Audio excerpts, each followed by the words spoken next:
Coucou tout le monde, j'espère que vous allez bien. Hello. Hello.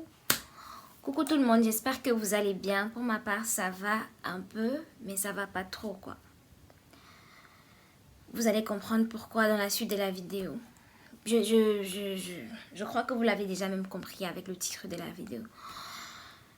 Bref. En fait, quand j'ai créé cette chaîne YouTube, le but, c'était de faire en sorte que ce soit un peu mon journal intime. Ma vie de tous les jours, en fait. Genre, je raconte, mais pas que je raconte, je filme ce que je vis au jour le jour, ce qui se passe dans ma vie, tout ça. Bref, cette chaîne YouTube, c'est un peu mon journal intime en ligne que j'ai créé. En gros, moi, je vais pas bien. Je ne vais absolument pas bien. Ça fait à peu près 3 jours maintenant que je n'arrive pas à dormir, que je passe des nuits blanches. Je ne sais pas si vous le sentez à ma voix, mais ça va vraiment pas. Ça ne va absolument pas. En fait, je me suis fait cambrioler avec ma soeur. On s'est fait cambrioler. J'en entendais parler, mais j'avais jamais vécu ça en fait. Je n'avais jamais vécu ça. Comme je l'ai vécu là quoi. Ce que j'ai vécu, je ne l'avais jamais, mais alors jamais vécu. C'est pour ça que je suis un peu déboussolée, je suis un peu déboussolée, je suis un peu perdue. J'ai l'impression de... J'ai développé des tocs en fait. Je sais pas comment on appelle ça, des tocs ou des tics ou je sais pas trop quoi. Bref, en gros, je vais vous raconter ce qui s'est passé, comment ça s'est passé, le pourquoi du comment et tout. Donc, je vais essayer de vous raconter. Pour commencer, la scène se passe dimanche dernier, c'est-à-dire le 1er mai. Je crois dimanche, c'était le 1er mai. Oui, dimanche, c'était... Donc, le matin, comme tous les matins, je me lève, mais je me rends compte que genre, je vais pas bien, j'ai mal à la tête. Et comme aussi, je suis sous antidépresseurs et d'autres médicaments je me rends compte aussi que mes médicaments sont finis. Il y a un de mes médicaments qui est fini, donc je le prends le matin. Donc je me suis levée pour aller à la pharmacie. Ma soeur me dit aussi qu'elle a mal à la tête, elle avait mal aux dents, tout ça. Je dis vas-y, on va voir le dentiste. Elle me dit que non, elle sait ce qu'elle doit prendre, tout ça. Bref, je descends à la pharmacie, je vais chercher un truc pour calmer son mal de dents. Quand je vais à la pharmacie, je ferme bien la porte à double clé. Quand je rentre de la pharmacie, j'avais tellement mal et je me sentais tellement mal que j'ai fermé la porte, mais pas à double clé. J'ai juste claqué la porte, j'ai fermé une fois. J'ai pas vérifié que c'était réellement bien fermé, quoi. Et quand je suis entrée, j'ai pris mes médicaments, j'ai donné les médicaments à ma soeur, tout allait bien. Et pour ceux qui prennent un peu des médicaments vous savez que quand tu prends des médicaments, ceux qui connaissent un peu le Técrétol, je ne sais pas s'il y en a qui prennent du Técrétol. Quand je prends ça, généralement, je suis assommée, quoi. Donc, j'ai pris... je suis fatiguée, quoi. Genre, j'ai une sensation de fatigue qui est là. C'est un des effets secondaires de mes médicaments. Et si je ne peux pas ne pas prendre ça parce que si je ne prends pas ça, j'ai des douleurs atroces. Bref. Quand je prends les médicaments, je viens m'allonger.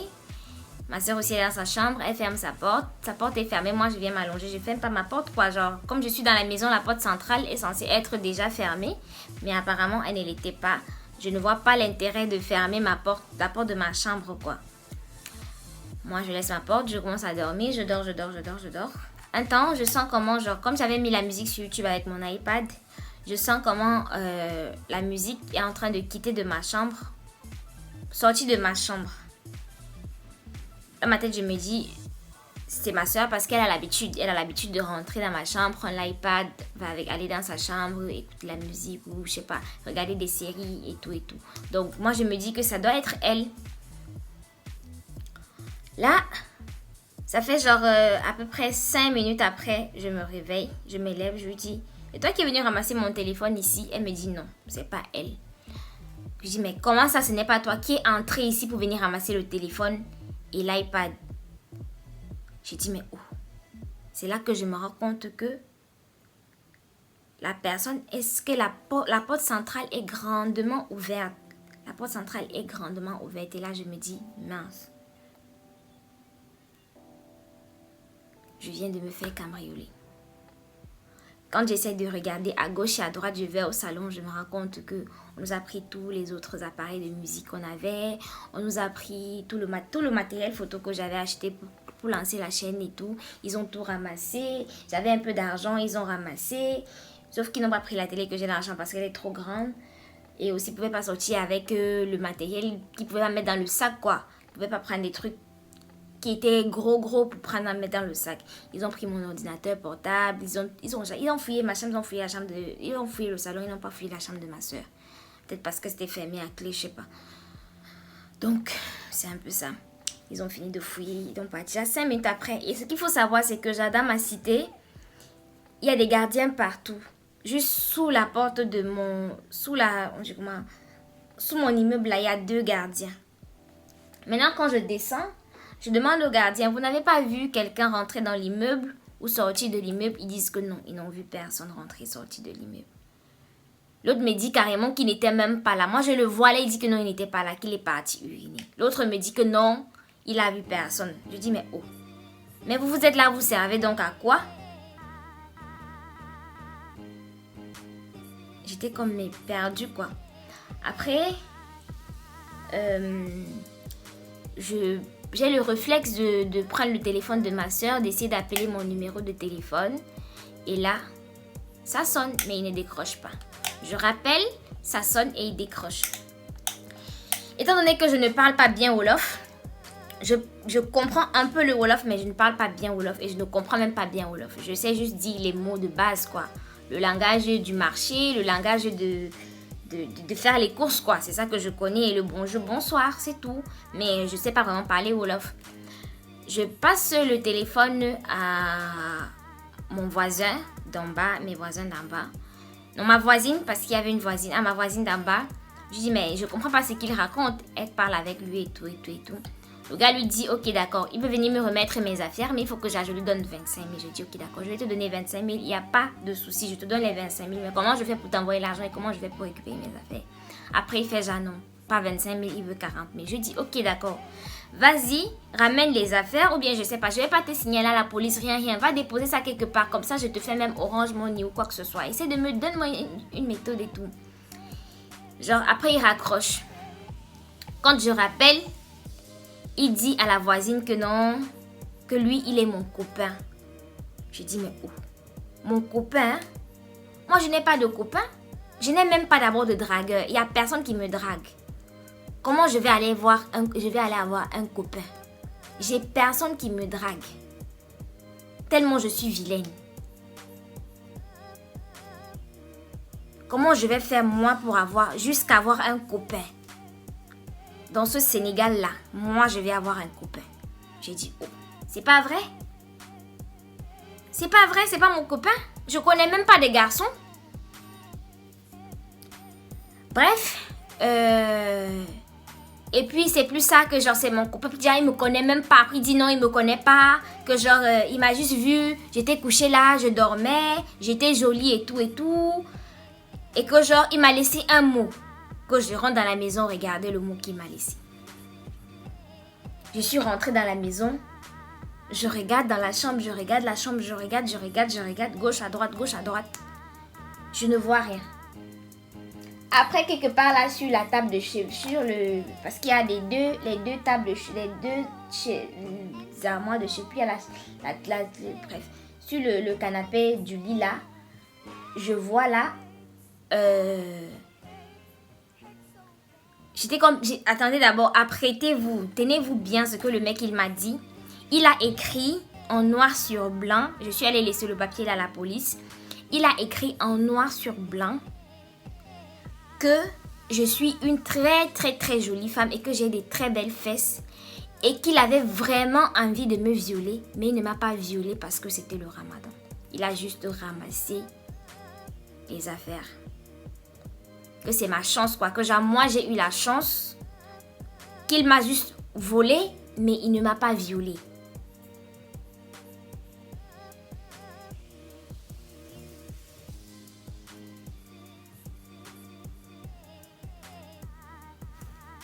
Rien que d'en parler, j'en ai la chair de poule pour vous dire à quel point cette histoire m'a traumatisée. Ça m'a vraiment traumatisée d'où. J'ai vraiment pas les mots en fait.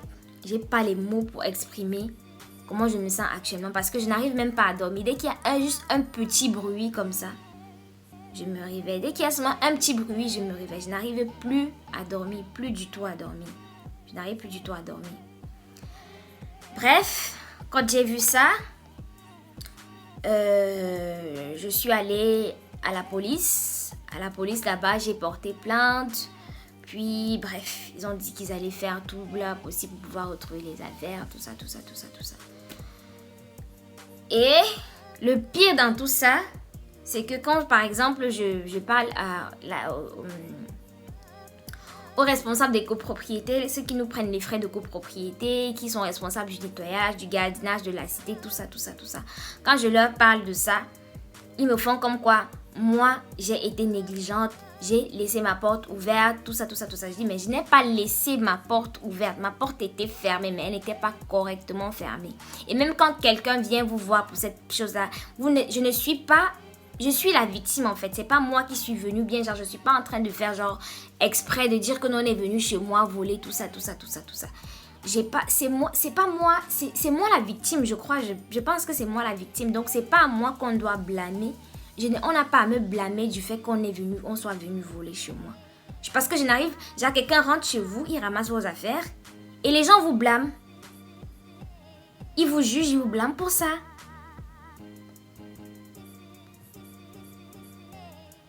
C'est ce que moi je n'arrive pas à comprendre en fait. Dans toute cette histoire, c'est ce que vraiment je n'arrive pas à comprendre. À la police, ils ont dit qu'ils allaient faire de leur mieux, tout ça. Bref, j'ai compris. Mais genre, quand par exemple, je parle à ma chef du quartier ou bien au responsable de la copropriété ou de, je sais pas, les gens qui sont responsables de la sécurité, de la propriété de la cité, là, ils nous prennent tous les mois 10 000 francs. Je suis là, ils sont incapables de faire que non. Quelqu'un est entré dans l'immeuble et te disait que telle personne est entrée. De surveiller même les entrées et venues. Des gens qui rentrent dans l'immeuble. Franchement, c'est pas correct, ce n'est pas normal. Et même vous qui volez pendant le ramadan, là, ce n'est pas bien. Il faut faire... tu entres chez quelqu'un, tu ramasses ses affaires, tu dis que je n'étais pas violée parce que c'était le ramadan. Oh. Donc, tu sélectionnes les péchés, quoi. Tu as sélectionné le péché, tu as dit que non. Là, je vais voler, mais je ne vais pas violer. Il y a une différence entre les deux péchés. Et depuis que je suis à Dakar, depuis que je suis au Sénégal, là, chaque période du ramadan, là, je me fais toujours voler. Soit c'est dans le bus, soit c'est dans le taxi, soit c'est dans... Je ne sais pas trop comment ça se passe, mais je me fais toujours voler. Mais là, c'était le summum, le must. Genre, quelqu'un vient entrer chez toi, ramasser tes affaires. Puis partir avec, genre, il a même le culot, genre, il n'a même pas peur que peut-être, genre, et tu dors même sur le lit, les affaires sont posées sur le lit. Genre, tu dors, il vient, il ramasse. Tu es dans la chambre, il n'a même pas peur que peut-être tu peux te réveiller. Et ça, j'ai senti comment, je me suis dit que c'était ma soeur en fait. Ça, je me suis dit que je ne pouvais pas imaginer que quelqu'un pouvait venir entrer chez moi, ramasser mes affaires. C'est ça qui me tue en fait.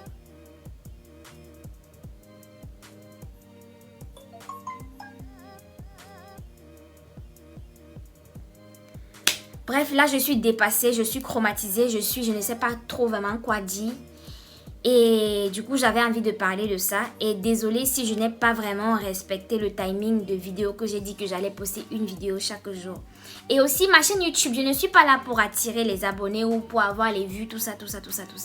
Ma chaîne YouTube, je l'ai créée pour pouvoir partager mes expériences de vie, pour pouvoir partager mon quotidien. C'est un peu comme si genre, je prenais mon stylo et mon cahier tous les soirs, j'écrivais tout ce que je vis au quotidien en fait.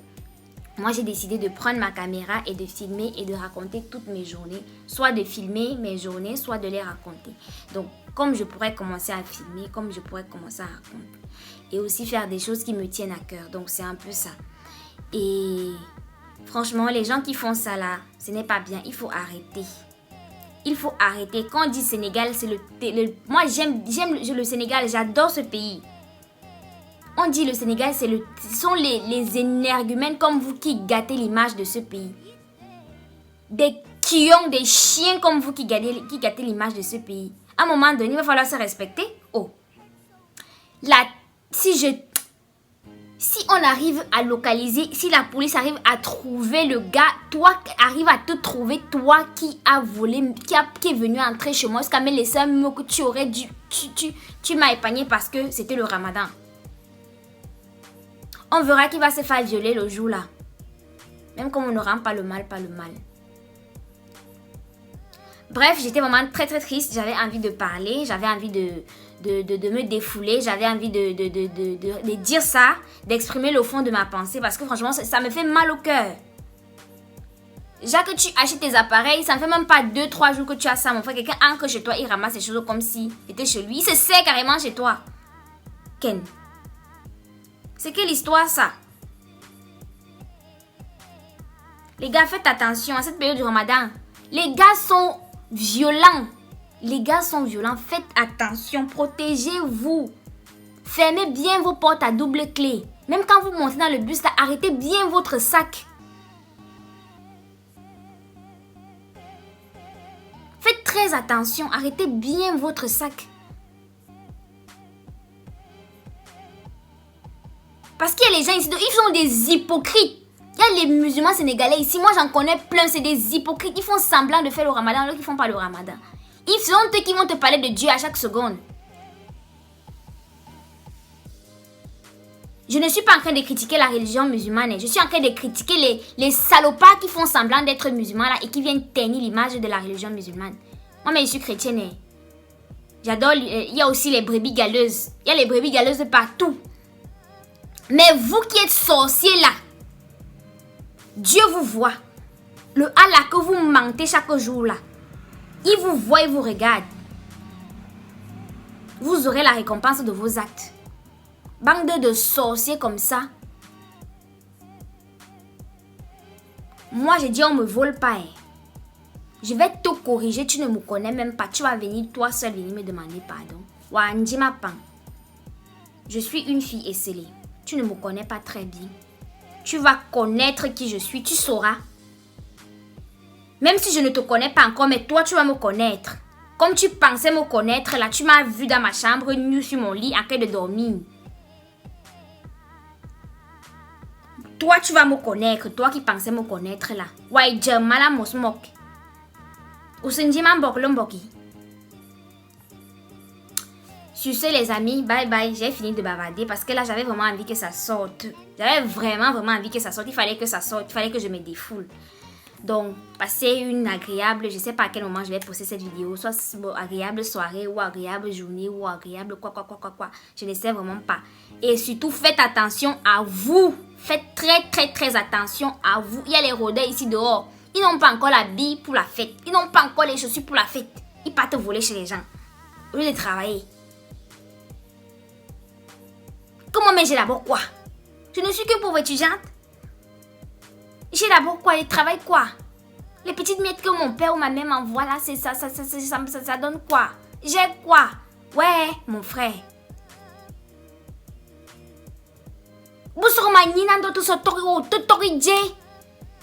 Un vieil iPhone, un vieil iPad, un vieil ordinateur portable, tu viens ramasser. Mon appareil photo est encore neuf, mais tu as quand même ramassé mes petites miettes de la fin du début du mois qu'on venait de m'envoyer là. Ouais! C'est quelle sorcellerie ça? C'est quelle malchance ça?